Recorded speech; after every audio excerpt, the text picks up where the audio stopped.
Anyhow, I met with the CPS who asked to meet with me. They came at midnight to talk to my daughter. I told them she was asleep, and I couldn't believe why they would come at midnight.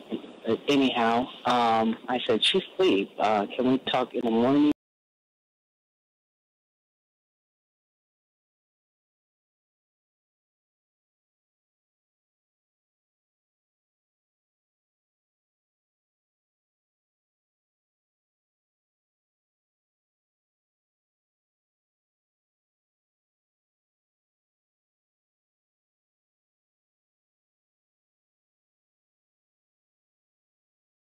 This is Attorney Vincent Davis. I'm on with Aaron Carranza, and this is The Secret, How to Fight Child Protective Services and Win. Aaron, you ready to take some more calls? Yeah, we have Matt from California. Matt, do you have a story to tell or a question to ask? I have both. All right, go ahead. Well, sorry, let me step away from my daughter. I had a situation where I was listening to all these stories, and I'm no different. Basically, I had a domestic dispute with an ex, and it's been a 13-year off-and-on relationship. He had just come back. We had tried to work it out, and apparently it didn't work out. Anyhow, there was no physical abuse, mostly verbal and threats. But unfortunately, our daughter was present, and my son basically was the one who called the police and requested that he be escorted out. Anyways, he was on his way out. The police came, walked in, sort of rushed into the house, and detained him right away. And the report was done. Everything was, I thought, they let him go the next day because I had refused to press charges because I didn't feel that I needed to, since he didn't attack me or touch me physically. Anyhow, his charges was terrorist threats, child endangerment, and domestic violence. And I opted not to have the restraining order. Anyhow, I met with the CPS who asked to meet with me. They came at midnight to talk to my daughter. I told them she was asleep, and I couldn't believe why they would come at midnight. But anyhow, I said, she's asleep. Can we talk in the morning? So after reviewing and doing a lot of my investigation, every report tells you talk to the CPS and make it go away as peaceful as possible. That's what I thought I was doing. I gave her all the information that basically what happened during the incident. She wrote it down.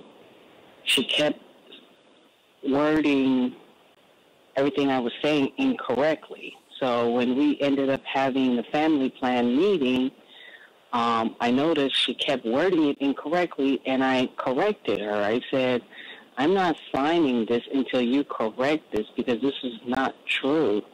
She went back and forth with me for about 40 minutes as I continuously kept saying the same thing to her, that the order of the situation that occurred did happen, but it didn't happen in that order. She kept stating, father held mother down and threatened, I will kill you, which isn't exactly what happened. And basically she said to me, well, if you don't like the way I worded it, write me a letter and send it to me. And I wrote her a letter, CC'd her supervisor, and wrote her a letter. Next thing I know, she calls my support, who is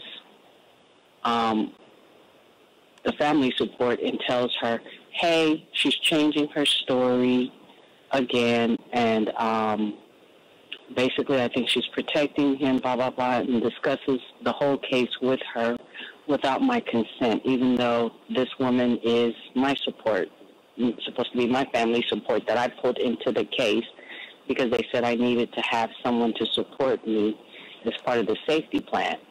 Anyhow, long story short, basically about a month later, I get a call from an attorney telling me that the city has filed a lawsuit against me, and I am to appear in court the next day.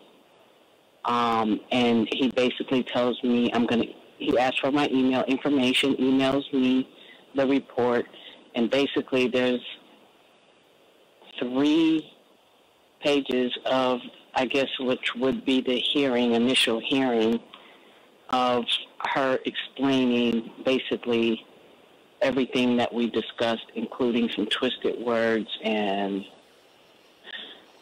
misinformation, basically. Then she's also mixing past history relationship along with this current relationship, so it's kind of very, basically I felt as if she just basically tried to sabotage the case, and so therefore I feel a sense of being retaliated by her. And I have been telling my attorney this is in retaliation. I've told the social workers she's retaliating.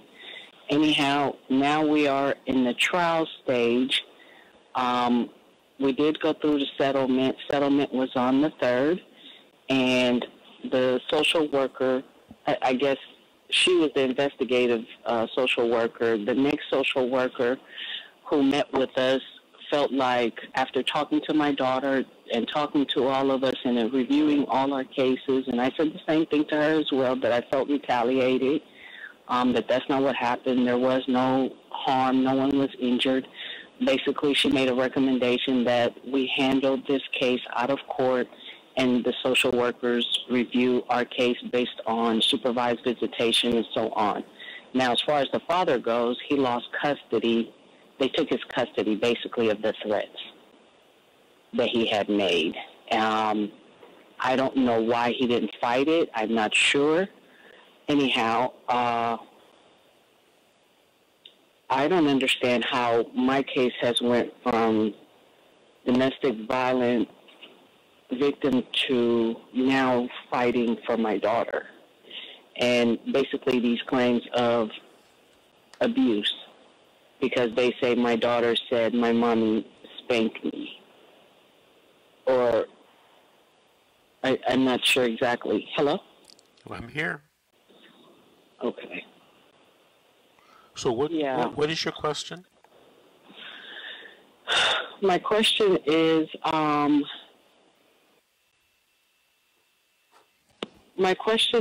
my daughter has never met with the court-appointed attorney that was supposed to represent her, but he was the one that refused to accept the settlement. And I'm trying to understand at this point, what options do I have? The only option you have right now is to perhaps ask your attorney to have the minor's attorney speak with the minor about the situation, or have a trial and make sure you put your child on the stand. Put her on the stand call her to testify. Regarding the situation that happened? Yes, and about what she feels like, with respect to coming home. I'm sorry. Repeat that again. How she feels about coming home. Well, my child is still in my custody. Oh. Then I have my child. Well, why are they having a trial then? 2 minutes. What's the issue? What's the issue for the trial? Basically, the claim that they made that the child was put in danger of emotional harm, and I'm not sure exactly why I'm on trial. Well, they might think that the child is at risk either by way of the father or you or both of you. Yeah, well, they said that she, even though the judge agreed that the child should be in my custody, and gave me custody. And the problem was they wanted me to get a restraining order. And then they said, if you can keep your child safe in the home with you. 1 minute. Then as long as the father doesn't have any contact with her in a supervised visitation. I said, yes, that's fine. Okay. We've been doing that. So we've been doing supervised visitation and just been following court order. Okay. Hey, Nat, I want to ask you to give me a call so we can continue this conversation. 888-888-6582. My engineer is telling me that I have to take a break now to pay some bills. So please give me a call and we'll continue the conversation because I do want to give you some more information. Call us back also on the show in 3 or 4 weeks so you can give us an update. Thank you for listening and thank you for calling in.